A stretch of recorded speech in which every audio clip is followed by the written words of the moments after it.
Welcome back, everybody. So here it is, first video on the new Bronco. Today we're going to have to work with pictures. I actually made a video, but the wind was kicking up that day and sound quality was horrible. So here are some pictures, and here is the new Bronco. This one is the Outer Banks, which is kind of the middle of the road. Not loaded, but not basic either. This one is the four-door. It's got a nice big back seat. Here's a shot from the passenger side, shot from the driver's side. Here's the interior. Looks great if I do say so myself. Your speedometer, your window and mirror controls on the center console because the doors come off, your four-wheel drive selector, your climate controls, and this one's got dual temperature settings. This particular one comes with the 2.7 EcoBoost V6. They also offer a 2.3 EcoBoost four-cylinder. I probably would have taken the 2.3 just because it seems to stand up better to the test of time, but that's just me. So if you follow my channel, you know the Bronco was originally what I was trying to get, but dealer markups at the time were absolutely horrible. I mean, at that point, even if you have it, $70,000 for a $35,000 SUV. So I got the Tacoma instead. It's been a phenomenal truck. But my great uncle had a Ford Bronco he bought brand new back in 1986, shortly before moving to South Lake Tahoe. It was pretty nice. It was the Eddie Bauer edition. And I know he loved that SUV. In fact, he was actually a big Ford buff his whole life.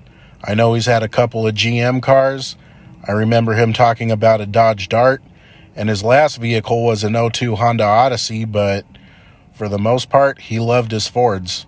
But he also didn't play around when it came to his finances at all. So if I told him I can't justify paying $70,000 for a $35,000 SUV, he would have agreed 100%.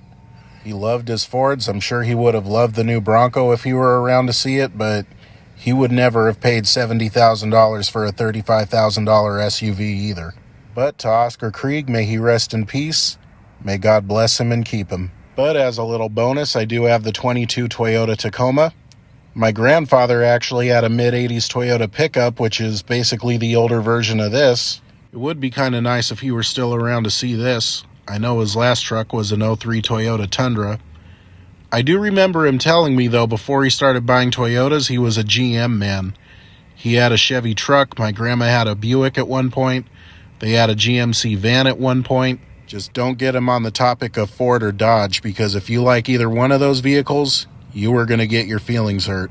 The one thing I remember, he used to sugarcoat nothing. As it is, he would probably give me a hard time for my truck being four-wheel drive. I remember one point we were talking about trucks and I mentioned I wouldn't mind having a Toyota pickup and I would really like it to be four-wheel drive because I'm always in Tahoe. And he was like, why would you want to pay extra for four-wheel drive? I could see if you went hunting or fishing, but to just cruise around the city, that's bull. He was that brutally honest. But I know he liked Toyota trucks, so if he could just see this one time and I would just let him say his piece about four-wheel drive. I know his last truck was the '03 Tundra. Fully loaded, everything for its year except for being two-wheel drive. And his last car was a 2013 Chevy Cruze. Gene Manuel Santiago, may God bless and keep him too. You guys have a great week. Take care.